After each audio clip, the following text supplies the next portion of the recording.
दोस्तों, क्या आपने कभी सोचा है कि दुबई इतना अमीर कैसे हो गया?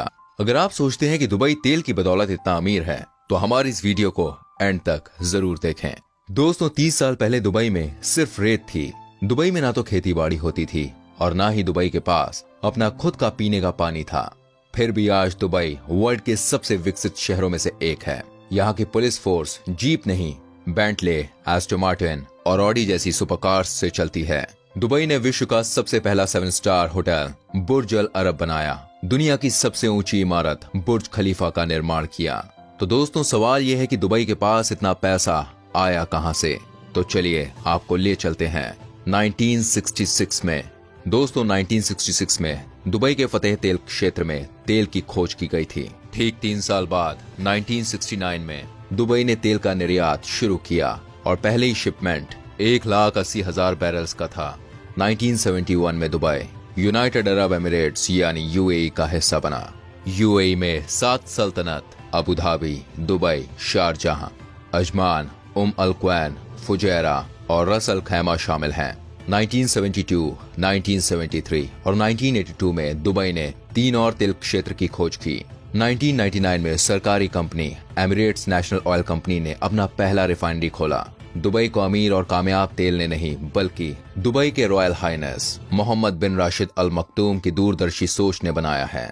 दोस्तों, इनको पता था कि तेल के ये अकेले एक्सपोर्टर नहीं हैं और तेल आजीवन अर्थव्यवस्था को नहीं चला सकता है। तेल ने दुबई को एक किक स्टार्ट दे दिया और आज केवल 5% दुबई की जीडीपी तेल पर आधारित है।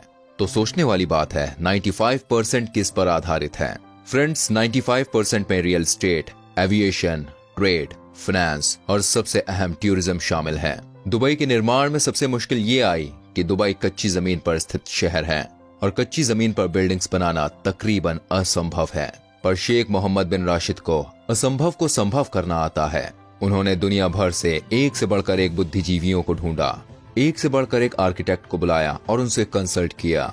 दुनिया भर के सबसे पावरफुल माइंड से वो बिल्डिंग्स तो बनाने में सक्षम हुए, पर ऊंची ऊंची बिल्डिंग्स के लिए बहुत सारा पानी चाहिए था और दुबई तो एकदम सूखा था।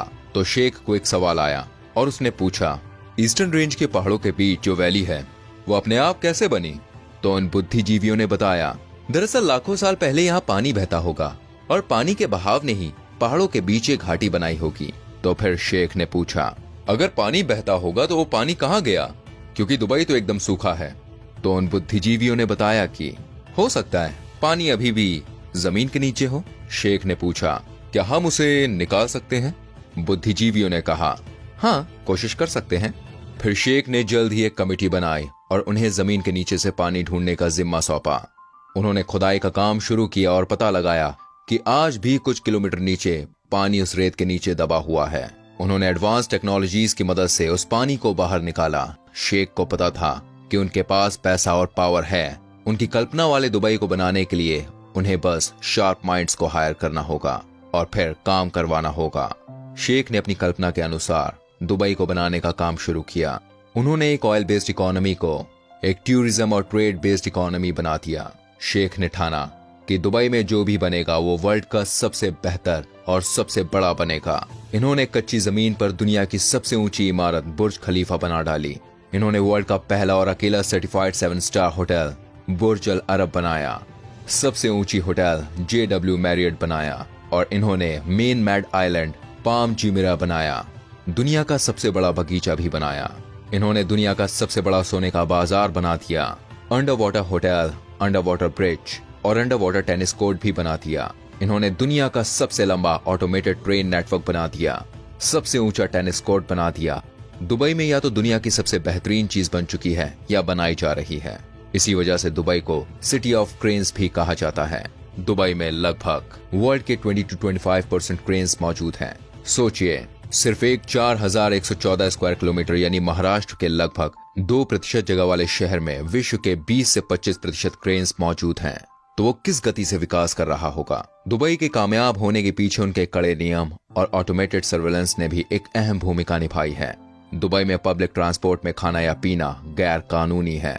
वहीं भारत में आप देख सकते हैं, जिसकी जहां मर्जी आती है वहां खाता है, वहां पीता है और जहां मर्जी आती है वहां पेशाब तक कर देता है। दोस्तों, दुबई में गंदी गाड़ी रखना भी गैर कानूनी है। अगर आप गाड़ी साफ नहीं करते हैं तो आपके अकाउंट से अपने आप 200 दिराम कट जाएंगे। गलत तरीके से गाड़ी धोना भी दुबई में अपराध है, क्योंकि गंदा पानी सड़कों और नालों को प्रदूषित करता है। इसकी बजाय आपको अपनी कार को उचित सुविधाओं तक ले जाना होगा, जैसे कि पेट्रोल स्टेशन और शॉपिंग मॉल के कार पार्किंग में। दोस्तों, दुबई पुलिस दुनिया की सबसे तेज पुलिस है। दुबई पुलिस के पास Aston Martin, Audi R8, Bentley, BMW i8, Bugatti Veyron, Ferrari FF, Ford Mustang GT, Jaguar F type, Hummer H3, Lamborghini Aventador, Lexus GS, McLaren 650S, Mercedes AMG GTR, Nissan GTR, Porsche 918, Rolls Royce Wraith और हाल ही में launch हुई Tesla cyber truck जैसी super cars मौजूद हैं। दोस्तों, Dubai ने करप्शन फ्री और बेहतर सपोर्ट के लिए स्मार्ट पुलिस स्टेशन भी बनाए हैं। इन स्मार्ट स्टेशन में कोई भी पुलिस वाला नहीं है, बल्कि कियोस्क मशीन्स लगी हुई हैं, जहां आप क्राइम, चोरी, एक्सीडेंट या सामान खो जाने की रिपोर्ट दर्ज करवा सकते हैं। दुबई ने स्मार्ट सर्विलेंस भी लागू किया है, जिससे आप कोई नियम तोड़ते हैं तो आपके बैंक अकाउंट से सीधा पैसा कट जाएगा। दुबई भविष्य में अलादीन की कहानी पर आधारित अलादीन सिटी बनाने जा रहा है। दुबई एक बॉलीवुड थीम पार्क भी बनाने जा रहा है। दुबई में 2020 एक्सपो शुरू होने वाला है, जो 1080 एकड़ की जमीन पर बना हुआ है। दोस्तों, इस एक्सपो में ऐसी आधुनिक चीजें दिखाई जाएंगी जिसे देखकर दुनिया चौंक जाएगी। इसे देखने लगभग 2.5 करोड़ लोग आने वाले हैं, जो कि ऑस्ट्रेलिया की जनसंख्या के बराबर हैं। इस एक्सपो में उड़ती हुई गाड़ियों का टेस्ट भी होगा। दुबई वाकई धरती पर जन्नत है और हर देश को दुबई से प्रेरणा लेनी चाहिए। तो फ्रेंड्स, इस वीडियो में हमने आपको बताया दुबई के इतिहास से लेकर उसके फ्यूचर प्लान्स के बारे में। वीडियो कैसी लगी कमेंट करके जरूर बताइएगा। आपसे मिलेंगे अगली वीडियो में, तब तक के लिए अपना ख्याल रखिए। Bye bye, take care.